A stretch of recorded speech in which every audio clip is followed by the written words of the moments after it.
Okay, welcome everyone to the special council meeting for the Village of Lytton Council. It is 5 p.m. on May 31st, and we have a special meeting called, which means we do have some unique setups today. So Councillor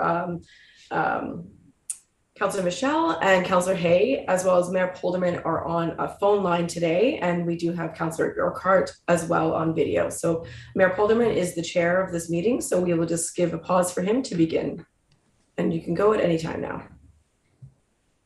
Thank you. I'd like to call the meeting to order at 5:01. Can I get a motion to adopt the agenda? I'll motion. Okay. Thank you. I'll second. Thank you. All in favor? Aye. Aye. Thank you. So we're on to item three, and that is the memorandum of understanding with the insurance company.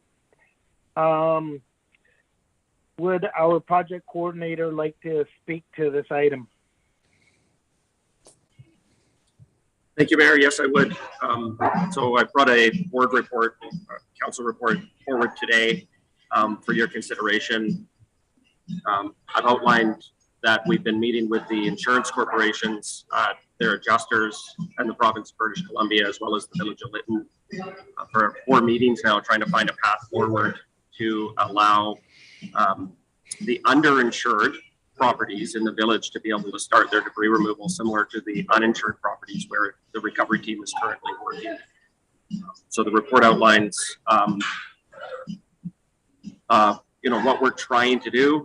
Really, we've developed an MOU that we think creates a streamlined path forward so that the recovery team can offer our services, our consultants, our contractors, and our archaeologists to the insurance adjusters, the insurance corporations, and therefore the property owners in the village, and coordinate the remaining work for those property owners, similar to the work that we're doing currently for the uninsured individuals. So the MOU outlines intent to work together through that process, a common understanding of what the work is that needs to be undertaken to clean up the properties in the village. It talks about some financial commitments from the policies themselves. It talks about a trust that would be established in the village, as well as combining grant monies that have been received by the village to cover any shortfall. That's been comes up during the debris removal or shortfalls in the policies of those individual insured properties. And then it really does talk about the coordinated approach to doing this work. So really, one prime contractor, one environmental consultant, one archaeologist, and treating the entire village as one project, and then moving through it systematically as we propose from zone 1 through to zone 7 over the remaining time we have in 2022. So I'm just going to bring up, I'm only working off one screen, so I'm going to bring up the MOU on my other screen here, or on my screen, and just go through a couple of the key points. So there's an information sharing piece. There's a requirement that we are able to share the MOU information with the insurers, with the property owners, with mayor and council, and also with the province of British Columbia through our partnership agreement. But that information contained within would still be considered confidential. It speaks of establishing the trust that I had mentioned and how that trust might work. And this is really, we view it as a comfort letter almost. It's an MOU from the village to the property owners. It doesn't get executed by any other individual other than the village. So it's the village's MOU reaching out to the insurers and those property owners with an offer of how we think we could support them to move forward with the work. So following the approval of the MOU, if mayor and council decide to do so, we see the authorization from those property owners actually being the right of entry form, the same mechanism that's allowing us to do work on the uninsured properties. Traditionally, in a policy, the insurers would have the property owners sign off on a right to pay. It's a similar method where the insurers actually don't do the work. They would take the policy money and they would hire others to do the work on their behalf. And what we're saying in this case is that we, the village, would propose taking those funds and doing the work on their behalf through the right of entry permit process that's already been established. And bear with me, I'm just going to bring up the report with the recommendations to council here.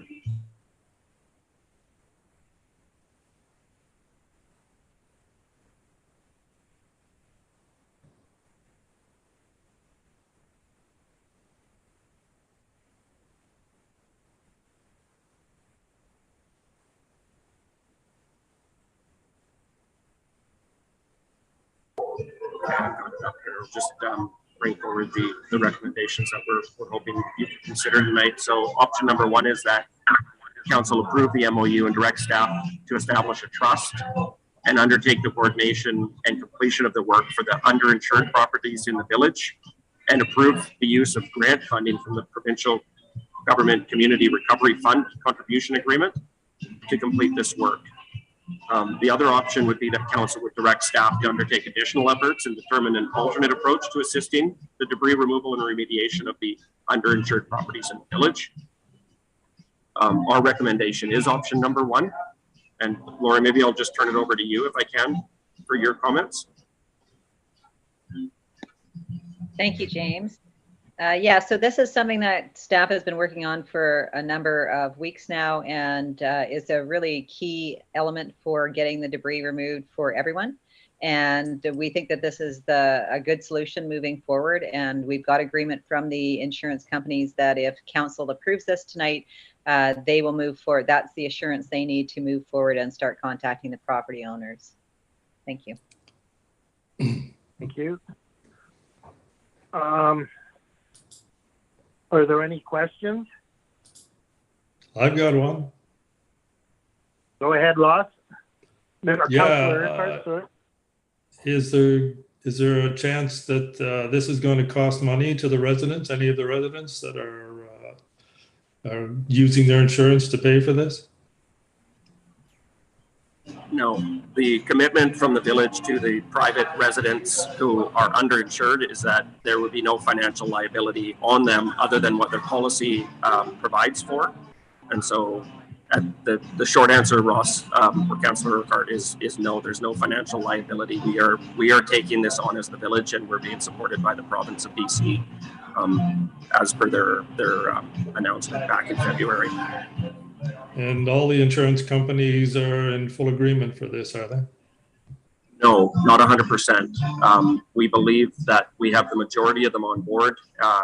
We recently are engaging with some of the insurers who haven't been easy to engage with to this point. And IBC, the Insurance Bureau of Canada, has also met with them recently and expressed their belief that this is a good path forward for all of the insured homeowners in the village of Lytton. So we're hopeful that we'll get the bulk of those properties. I think it would be incumbent on us to share widely that this MOU exists and try and get individuals who are insured through those other insurers to work with their insurance companies directly if they see fit. I see. Thank you. Councillor Hay. Thank you, Councillor Hay here. Originally, we got 18.3 million. How much of that was earmarked for the uninsured cleanup? And is the government putting more money in? My concern is, and I want to see the whole town cleaned up, but the 18.3 million seems to be being spread out pretty thin. And if we were given a certain amount to do the uninsured, now we're going into the underinsured and the insured. That is going to really put a strain on that bundle of money because there's other things that have to come out of that. Can you elaborate on that, project manager? Yeah, sure, Councillor Hay. So when we put the budget in for consideration by the province back in March, we understood that there was an underinsured component. We thought that that was the archaeology, the heritage monitoring piece. That's what we really understood, so we budgeted for that. We didn't understand at the time that there was an uninsured portion for the soil removal for the Notice of Independent Remediation and Schedule 2 activities under the Contaminated Sites branch. So we now know that that is a cost. It was not budgeted for. We have been notified that we can repurpose some of that $18.4 million grant to cover that shortfall. We think it could be in the order of magnitude of $3 million. I believe we have enough budget to undertake that without any financial risk to the village. We do have to be creative with the budget. And I do believe that there may be additional requests going forward later in the project if we find that there's a shortfall under some of the other items that we've repurposed money for. So I guess the short answer is there is some financial risk, but I believe the budget that we have right now would cover what we're talking about today.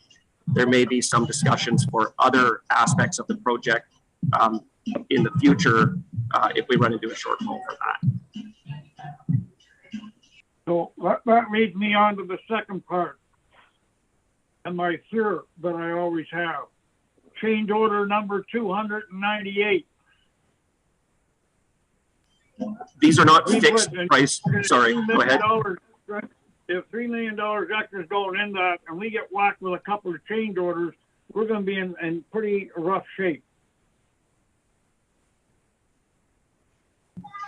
Sorry, Councillor Hay, for cutting you off there.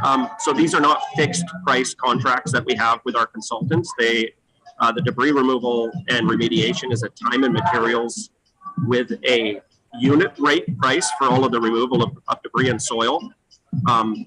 So the process for change orders is different than a consulting agreement into a fixed price contract to, say, construct something. We won't see multiple change orders. The change orders would come as advised by myself based on actual units that are occurring on site. So there is no risk to the contractor. We pay them for what they do, and we get way bills from the drop-off point at Cache Creek. So we have very good visibility into the work they're doing. Simply, the village is liable for all removals in the village, not the contractor, and therefore they don't price risk into it. We just pay for their time, their materials at agreed rates ahead of time. So there's always risk, but it's not the same as what you've experienced on some of these builds where you're building a water treatment plant, for example. Go ahead. My Councillor Hayes, so yeah, my concern is when that 18.3 gets whittled away, everybody says, well, we'll put in for more. We can put in for more, but whether we get it or not is the other thing. And I've watched other operations this town before the fire get well out of hand and way above what we had earmarked originally for it. We get ourselves into quite a bit of a dilemma, let me use that word. And my last question, if I could, is the MOU, was it written by Lytton and Country first? No, the MOU has been developed by the village. I've been a lead hand on it. It's been reviewed by the province, by RCAO, and by the insurers. It's not a legal agreement with anybody. To my first point, it's more of a comfort, a statement, and an acknowledgement by the village that we are extending an olive branch and some financial contribution to help those underinsured residents to move forward at the same pace as the uninsured in a fair and consistent manner. Thank you. Councillor Michelle? Do you have any questions? No. Okay, thank you. Would someone like to make the motion on the recommendation? I'll motion. Second. Is there any further discussion? That's a motion on option one, I take it. Yes, the recommendation that the council approve the memorandum of understanding regarding the process for village and provincial support to property owners that have a shortfall default or are underinsured for the debris removal and remediation of private properties in the village of Lytton. And then there's that the recovery project manager be authorized to share the MOU with the property owners, their insurers, and the province of BC. That the council approve the establishment of a trust for recovery purposes, and that all monies be deposited into the trust on behalf of the property owners by their insurers will represent the maximum financial liability of the insurers and the policy holders. That the village of Lytton's recovery team be authorized to use the monies in the trust for recovery purpose with due care and attention while abiding by all authorities having jurisdiction, provincial legislation, and regulations. So that's basically what the motion is. Sounds comprehensive. Since I hear no further discussion, all in favor? Aye. Aye. Aye. So the motion is passed. We are now on to item 4, bylaws, policies, and resolutions. That the alternative tax collection scheme repeal bylaw number 7/20/2022 for adoption. So moved.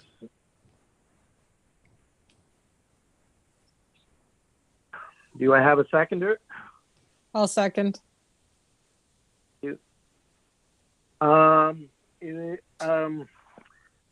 CAO Wiedemann, would you like to speak to this resolution? Yes, Your Worship. So this is in relation to the alternate tax scheme bylaw. So there was an alternate tax scheme. It's a area of the community charter where councils can choose by resolution to select a different tax date. So the village of Lytton at some point in the past had passed a resolution to change the dates of our tax collection for both residential and for commercial properties. We have lost that bylaw in the fire and we have not been able to recover it. So we aren't sure exactly what it says. However, what we do know is that having the alternate dates does cause more work and effort on behalf of the staff. So our recommendation is that we move forward with repealing that bylaw. So we created a bylaw in consultation with Lytton and Company that's a bit broad, but it's because we don't have the original text of the original bylaw. So this would be repealing that bylaw, and we would then revert to the same tax date as basically most of the municipalities in BC. That's just the standard one under the community charter. So that's the intention of the repeal bylaw.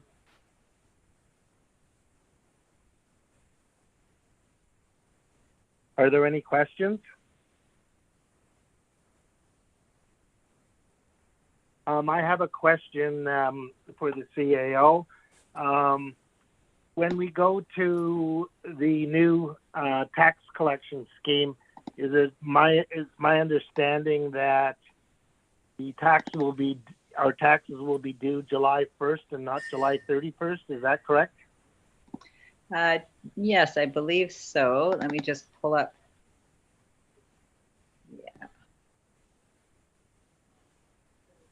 It is, yes, it is. Where is it in the report?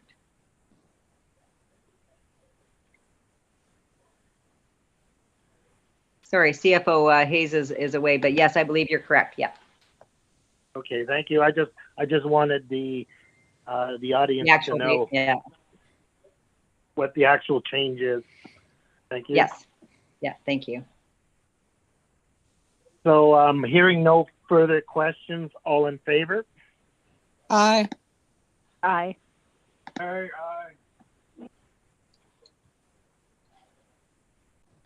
Mayor Polderman, aye.